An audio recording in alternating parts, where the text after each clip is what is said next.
자, 안녕하세요. 이 선생입니다. 자, 일단 지난번에 이론을 쭉 한번 풀어봤고 이번에는 실무 이론을 1회부터 쭉 더 같이 한번 풀어볼게요. 자, 실무 이론 이제 문제를 12문제 풀게 될 건데요. 실무 시험은 실무 이론이 12문제고 시뮬레이션이 8문제예요. 그래서 실무 이론 쭉 다 풀고 그 다음에 시뮬레이션 가고 이렇게 가겠습니다. 자, 일단 1번 문제 보세요. 다음 중 핵심 ERP의 결산 자료 입력 프로세스를 활용을 해서 자동 결산을 수행할 수 없는 항목은 다음 중 무엇인가?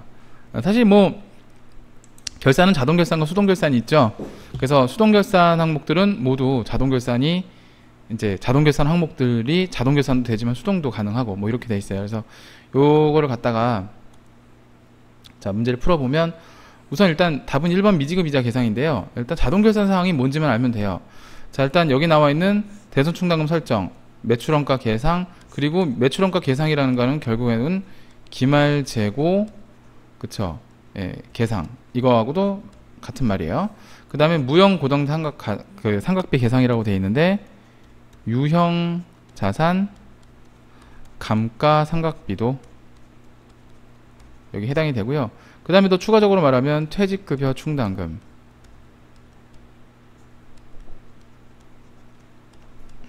예, 계산 설정 요거 가능하고요. 그 다음에 이제 법인세 등 예, 계상 이렇게 볼 수 있어요. 그래서 자, 일단 하나 둘 셋 넷 다섯 여섯 일곱 이렇게 볼 수가 있겠습니다. 얘네들을 예, 계상이 자동 결산이 가능하고요. 나머지는 다 수동 결산이라 보시면 되겠습니다. 정답은 1번이에요. 1번. 자, 2번 문제. 다음 화면의 거래 내역 중 손익계산서의 영업 외 비용으로 반영될 금액은 얼마인가 라고 물어봤어요. 영업의 비용을 물어봤는데 이제 여기 다음에 이제 그림이 있죠. 자, 그 그림을 보시면 영업의 비용으로 계산될 금액이 얼마냐고 물어봤어요. 그럼 그죠? 자, 영업의 비용은 900번대, 우리 이제 800번대 경비가 있고요. 그 다음에 이제 900번대 경비가 있어요. 800번대 경비는 대부분 다 판관비에 속한다고 보시면 되겠고요. 900번대 경비가 대부분 다 영업 외 비용에 속해요. 그럼 이제 900번대 경비를 다 더하면 된다는 얘기죠. 그럼 이제 이자 비용 요게 이제 15만원 되시겠고, 그 다음에 기부금 요게 20만원 되시겠고, 두 개예요. 35만원이네요. 그죠? 35만원이 영업의 비용이다. 혹시 이제 판관비도 물어볼 수 있으니까요. 13만원 요거, 그 다음에 21만원 요거, 그 다음에 만원 요거. 그러면 13만원, 21만원, 만원 하니까 35만원이죠? 예, 여기 판관비도 35만원 나오겠네요. 자, 그렇다는 거. 자, 그래서 답은 35만원. 그럼 정답 몇 번인가요? 2번이네요. 그죠? 2번이 정답. 자, 3번 문제 보겠습니다. 감가상각 계산에 대한 문제죠. 다음 화면은 2013년도에 계상될 본사 건물에 대한 감가상각비 계산 내역이다. 2014년도에 계상될 감가상각비는 얼마인가? 그림을 먼저 볼까요? 자, 그림을 보니까 취득원가가 1억, 그 다음에 정기말 상각 누계액이 1,400, 정기말 장부가액이 8,600인데 정률법으로 상각을 했어요. 일단 중요한 건 정률법이라는 거. 그 다음에 정률법이고요. 8,600이고 정률법으로 상각을 하고요. 내용일수 20년이라서 상각률이 있어요. 0.14, 14, 그죠? 월수는 12개월이다. 이렇게 잘 보면 돼요. 그러면 8,600만원, 그쵸? 곱하기, 그죠? 여기 이제, 곱하기, 상각률이 이제 0.14인데, 단기상각비가 있는데, 죄송합니다. 이게 작년 거죠? 네, 그렇네요. 작년 거예요. 그러면, 자, 이게 작년 것, 이게 전기 내역이기 때문에, 단기는 이걸 가지고 하시는 게 아니라, 이거죠. 단기말 장부가. 이거 가지고 하시는 거죠. 그래서, 7,396만원, 요거 가지고 곱하기, 자, 요거 상각률은 변동이 없죠. 0.14 하시면 되겠고, 월수는 어차피 12개월이니까 상관없고요. 이렇게 구하시면 되는 거죠. 자, 이렇게 해서 이제 우리가 구해보면, 자, 7,396만원 곱하기 24%를 하니까, 자, 1,035만 4,400원 나와요. 이게 정답이죠. 자, 그래서 정답은 몇 번이에요? 2번이 되겠다. 수동으로 구할 수 있는 거죠. 충분히 해결하실 수 있는 문제입니다. 자, 그 다음 문제 4번을 보겠습니다. 4번 시스템 뭐 관련된 문제인데, 뭐 이건 사실 시스템이라기보다는 상당히 쉬운 문제입니다. 자, 문제를 보면 답은 3번인데요. 보세요. 254번 예수금에 대해서 다음과 같이 세부적인 계정 과목으로 관리하고자 한다. 자, 일단 그죠? 문제 안에 다 답이 있어요. 뭐라고요? 세부적인 계정 과목으로 관리를 한다. 이제 그런 관리 내역에서 이제 관리 항목에서 세목 추가를 하면 되거든요. 4번이 정답인데요. 예수금인데 국민연금이다. 예수금인데 건강보험이다. 예수금인데 뭐다 해서 254에 다시 01, 02, 03 이렇게 하고 내려가는 것을 갖다가 이것은 뭐냐면 세목 추가라 그래요. 답은 3번이 되겠습니다. 좀 더 세부적으로 관리하기 위해서 세목 추가를 하는 거예요. 답은 3번이 되겠습니다. 자, 그 다음 5번 보겠습니다. 장부관리 관련된 문제인데요. 무한상사는 핵심 ERP를 정보를 활용해서 보험료를 각 차량별로, 자 여기서 힌트를 줬어요. 보험료는 보험료인데요. 차량별로 집계를 한대요. 이것도 뭔가 관리를 해야겠죠. 예, 관리 항목 원장에서 관리를 합니다. 관리 항목 원장에서요, 뭐 차량별 집계도 뭐 가능하고 또 뭐 세목 추가도 가능하고 그렇습니다. 정답은 4번이 정답이에요. 4번. 자, 전표 입력 볼까요? 다음 문제. 다음 화면에 표시된 부분에 반영될 거래는 다음 중 무엇인가? 라고 되어 있어요. 화면을 먼저 볼까요? 차변의 세금과 공과금 320, 대변의 보통예금 320 이렇게 되어 있는데요. 자, 이건 뭐예요? 세금과 공과 처리할 걸 물어보는 거죠? 자, 그러면 자, 제가 이제 하나씩 보여드릴게요. 건강보험, 회사 부담금 건강보험이었다면 이것은 죄송합니다. 이거 본인 부담금이 예수금이고 회사 부담금 건강보험료는 복리후생비라고 합니다. 복리후생비. 만약에 회사 부담분 국민연금이었다면 이것은 맞아요. 세금과 공과가 될 수 있겠지만, 그죠?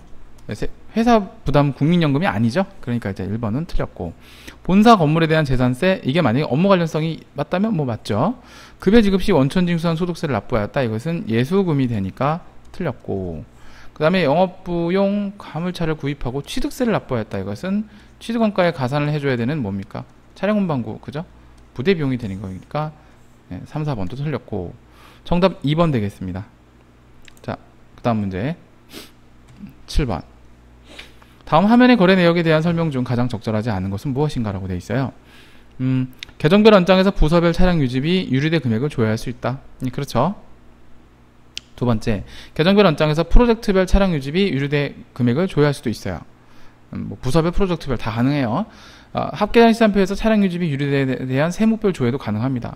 자, 그런데 세목을 사용하고 있으므로 원 계정 과목인 차량 유지비 입력이 불가능하다? 아니죠. 우리 이제 세목 추가에 관련된 내용이 아까 우리 좀 더 앞으로 가볼까요? 아까 예수금에 대한 문제가 있었죠. 아까 여기 보시면 그 예수금에 대한 내용을 사용을 하는데요. 원래 254번 예수금도 사용을 할 수가 있고 여기에 대한 세목도 같이 사용할 수 있는 거기 때문에 얘도 사용하고 할 수 있는 거예요. 그렇기 때문에 차량 유지비에 관련된 내용도 역시 원 계정 과목도 사용을 하는 거죠. 그러니까 예를 들어보면 822번 00도 사용하고 01, 02, 03, 04 이렇게 다 모두 다 사용이 가능하다는 얘기죠. 이게 대표 계정 과목이고 이것이 바로 뭐예요? 세목이 되기 때문에 모두 사용이 다 가능하죠. 입력이 불가능하다? 아니요. 입력이 가능합니다. 정답은 4번. 뭔가 좀 확 답인 게 눈이 들어오죠. 뭔가 좀 말도 안 되는 것 같고, 그죠? ERP는 사실 사용하기 편하게 어쨌든 세목, 그죠? 세부적으로 사용하기 위해서 하는 건데. 자, 8번 문제 보겠습니다. 다음 화면은 손익계산서 일부이다. 자, 손익계산서 일부인데요. 기말 상품 재고액이 7,600일 경우 상품 매출 원가는 얼마인가? 자, 기말 상품이 7,600이래요. 헐. 구할 수 있죠? 구해볼까요? 자, 이게 7,600만 원이라는 건데, 그러면 이 두 개를 더해주고 얘를 빼주면 답이 나오죠? 매출 원가. 구해보면, 8,915만 원 더하기 8억 7,500 마이너스 7,600을 해주면 8억 8,800 여기다 적을까요? 8억 8,815만 원이 상품 매출 원가가 되겠죠? 그죠? 정답 몇 번입니까? 2번이 되겠네요. 9번 문제. 자, 부가세 신고서에 관련된 내용인데요. 부가세 이제 화면에 대해서 틀린 그림 찾기를 하라는 거죠. 자, 다음 중 무엇인가라고 되어 있어요. 1번부터 하나씩 왔다 갔다 보여드릴게요. 자, 1번. 예정신고 미환급세액 200만 원 있다. 맞나요? 예정신고 미환급세액 200만 원이 여기에 잘 보시면 확대를 좀 해볼게요. 여기 있죠. 외종신고 미환급세액 200만원. 그쵸? 자, 2번은 맞고요. 자, 그 다음 영세율이 적용된 자 과세표준은 3천만원이다. 자, 영세율 과세표준이 어디 있냐면 이쪽에 있어요. 영세율에 대한 과세표준. 자, 요거 두 개를 합치면 그죠? 세금계산 발급분하고 발급하지 않은 부분 모두 합쳐서 얼마예요? 이것은 5천만원이죠. 3천만원이 아니라 틀렸어요. 그래서 5천만원이 아니라 3천만원. 본 신고서는 2기 확정 부가세 신고서이다. 맞는지 한번 볼까요? 이쪽에 우측 상단에 가보시면 자 기간이 10월 1일부터 12월 31일 이거 잘렸는데 12월 31일까지니까 2기 확정이 맞네요. 자, 그 다음 마지막 고정자산 매입분 세금계산 수치분 있죠? 고정자산 매입분 세금계산 수치분은 4천만원이다 라고 되어 있는데 맞는지 볼까요? 고정자산 매입 수치분. 자, 우리 매입세액 중에서 고정자산 세금계산 수치분 중에서 고정자산 매입에 4천만원 맞죠? 정답은 그래서 틀린 것은 2번 3천만원이 아니라 얼마다? 5천만원. 세금계산 발급분이 영세율 세금계산 발급분. 자, 영세율 세금계산 발급분이 3천. 그죠? 그 다음에 영세율 세금계산 발급 안 한 게 5천, 2천이기 때문에 합이 5천이 되는 거죠. 그죠? 정답. 예. 그래서 정답은 2번이 되게 되는 거죠. 자, 10번 문제 볼게요. 부가세 기타공제 매입세액에 대한 얘기인 것 같은데 이게 이제 14번 아닌 기타공제 매입세액인데요. 다음 화면을 먼저 좀 볼까요? 자, 이 기타공제 매입세액이라는 내용을 좀 보면요. 뭐가 있냐면 여러 가지가 있어요. 여러 가지가 있는데 일단 뭐 대표적인 것만 설명을 좀 드려보면 이 중에서 여러 가지가 있는데 자, 일단 이 기타공제 매입세액은 우선 그 신용카드나 현금 영수증 취득분 중에 일반 매입이 있고요. 그 다음에 고정자산 매입이 있어요. 그 다음에 뭐 의제 매입세액 공제도 있고요. 예. 그 다음에 이제 변제 대손 세액 이런 것도 있어요. 뭐 이런 것들이 이제 대부분 기타공제 매입세액에 해당이 되거든요. 대표적인 것들이 요거예요. 신용카드, 현금 영수증. 자, 그래서 요 내용을 가지고 이제 문제를 한번 접근해 볼게요. 자, 일단 보면 반영될 거래로 적절한 것을 물어봤죠. 자, 1번 상품 운송용 트럭을 구입을 하고 자, 세금계산 수취함 요 문제 있죠. 운송용 트럭을 구입하고 세금계산 수취함 요것은요 유형을 보면 어디에 부가세 신고서에 속하냐면 상품 운송용 트럭이니까 고정자산 매입이고 세금계산 수취했으니까 바로 어디에 반영되냐면 여기에 반영되는 거죠. 자, 세금계산 수취했고 고정자산 매입이기 때문에 여기에 반영이 되는 거죠. 여기에 1번은 여기에 반영되는 거예요. 자, 그 다음 두 번째, 영업부에서 참고할 도서를 구입하고 계산서를 수취했다고 돼 있어요. 요 계산서는 사실 여기에 반영되진 않고요. 우리가 이제 그 부가세 신고서상 그 앞면 말고 뒷면에 이제 수익금액 명세가 있어요. 뒷면이구나. 죄송합니다. 뒷면에 계산서만 따로 표기하는 데가 있어요. 제가 기회가 되면 또 보여드릴게요. 그래서 부가세 신고서상에 반영이 지금 일단 안 돼요. 1번 첫 번째 면에는. 2번은 아예 반영이 안 되고요.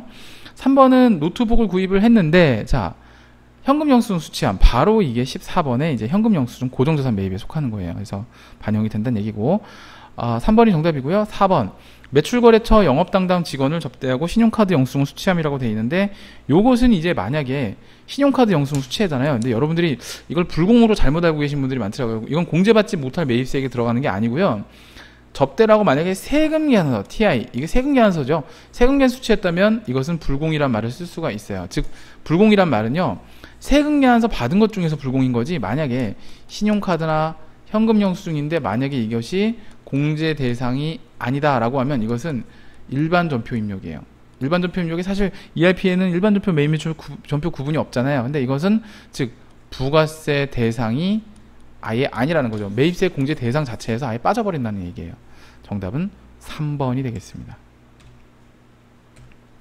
자, 11번 문제 볼게요. 세금계산 합계표에 관련된 문제인데 세금계산 합계표에 반영되지 않는 거는 무엇인가 라고 되어 있어요. 역시 이제 뭐 이어지는 문제인데 자, 이제 하나씩 제가 좀 유형을 좀 설명을 해드리면서 말씀드릴게요. 상품 운반용 트럭을 구입했다. 전자세금에 수취했다라고 했으면 이것은 21번 예, 그죠. 과세 매입에 속합니다. 과세 매입. 즉 세금계산서 수취를 했기 때문에 이것은 세금계산서 합계표에 반영이 됩니다. 그 다음 자, 두 번째 자, 이거 매입처별 세금계산 합계표겠죠? 예. 그 다음에 두 번째, 개인 김철수에게 상품을 판매하고 전자세금에서 발급했대. 이건 수취했다고 되어 있는데 이것이 이제 매입처별 생계사학계표고 11번이 되겠죠. 이것도 역시 과세 매출이 돼요. 과세 매출이 되기 때문에 이것도 생계사학계표. 근데 이제 얘는 매입에 대한 세금계사학계표가 될 것이고 얘는 매출에 대한 세금계사학계표. 정확한 명칭은 매입차별 세금계사학계표, 매출차별 세금계사학계표 이렇게 반영이 되겠죠. 학계표에 반영이 됩니다. 앉는 거래는 무엇인가 고르는 거니까 그죠? 네, 일단 1번, 2번 모두 반영이 되고요. 3번 법인계산 관련 교육을 받고 계산서라고 되어 있잖아요. 계산서라는 거는 면세예요. 이랬을 때 이제 코드가 몇 번이냐면 23번 면세 매입에 속하거든요. 면세 매입. 이게 이제 계산서 수취했을 경우인데 이런 경우에는 생계사학계표가 아니라 즉 어디에 속하냐면 계산서 학계표라는 양식이 따로 있어요. 계산서 학계표에 반영이 돼요. 그래서 3번이 정답이다. 자, 4번 선물 세트를 구입했다. 이거 왠지 이건 뭐예요? 이건 접대비예요. 접대비. 접대비이기 때문에 접대비는 이제 불공이라고 생각을 하는데 그죠? 전자세금 수취했으니까 그래도 생계사학계표에는 반영이 돼요. 불공도. 24번 불공도 생계사학계표는 가요. 하나 더 알려드리면 25번 수입도 생계사학계표는 가요. 그럼 생계사학계표에 들어갈 게 그죠? 과세 매입도 있고 매입의 경우는 접대비 불공도 있고 수입도 있고 그 다음에 22번 영세 이것도 학계표에 반영이 된다. 자, 이걸 제가 정리를 좀 해 드릴까요? 정리를 좀 해 드릴게요. 자, 정리를 하면 자, 일단 우리 매출 중에서 세금계산학계표 반영되는 게 11번 12번 그 다음에 예, 이렇게 두 가지 일단 두 가지가 있네요. 얘네들이 모두 매출의 경우에 반영이 되는 거고요. 매출 세금계산서 학계표 여기에 반영이 되고요. 그 다음에 이제 우리가 21번 22번 그 다음에 24번 25번 여기까지는 우리가 이제 매입처별 세금계산서 학계표에 반영이 된다 이렇게 알고 계시면 될 것 같아요. 됐죠? 정답 3번으로 가겠습니다. 자, 실무 이론 마지막 문제죠. 12번 문제.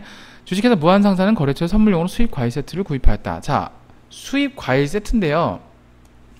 수입을 했다 그러면 25번 아닌가 할 수 있는데 과일 세트예요. 자, 우리가 이제 이것을 가지고 이제 설명을 드려야 되는데 우리가 그 식용과 비식용이 있어요.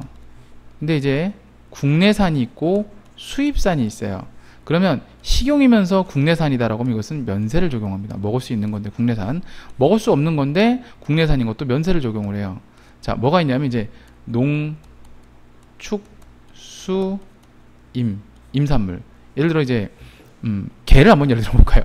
자, 국내산 멍멍이, 그죠? 멍멍탕, 멍멍이는 국내산이고 식용이에요. 먹을 수 있어요. 그러니까 이제 면세고, 국내산 애완용 게도 일단 게 자체는 면세예요. 그런데 이제 수입산, 그쵸? 예를 들어 바나나가 있다. 수입산 바나나는 면세가 됩니다. 수입산 파인애플. 왜? 수입산이면서 식용에 공하는 것들은 면세를 적용해요. 근데 얘만 과세예요. 그러니까 수입산 페르시안 고양이, 수입산 열대어 이런 거 있죠? 이런 것들은 과세를 한다라고 보시면 되겠습니다. 그래서 이것은 수입임에도 불구하고 과일 세트 자체가 면세기 때문에 수입임에 불구하고 면세가 되기 때문에 이것은 그냥 계산서가 되는 거죠. 계산서니까 23번. 그럼 따로 수입 같은 경우에는 원래 25번 코드 세금계산서 쓰잖아요. 25번이 아니라 수입인데 면세는 그냥 23번 계산서에 몰아서 넣습니다. 그래서 3번, 23번 면세 매입이 되겠다라는 거죠. 그렇다는 얘기예요. 선생님, 그럼 거래처 선물용은요? 거래처 선물용이긴 한데요. 이게 접대비가 되기 때문에 매입세 불공제 적용 대상이 아니라는 거예요. 만약에 여러분 이런 게 있어요. 선물용이다, 불공이다, 25번이다 이렇게 알 수 있어요. 24번이다, 24번 불공이다. 그리고 수입이다, 25번이다 라고 하면 이게 더 큰 거예요. 그러니까 만약에 접대 목적으로 만약에 뭔가 수입을 했다고 하면 불공이 더 큰 거예요. 그래서 불공으로 가셔야 됩니다. 수입이 아니야 이때는. 아시겠죠?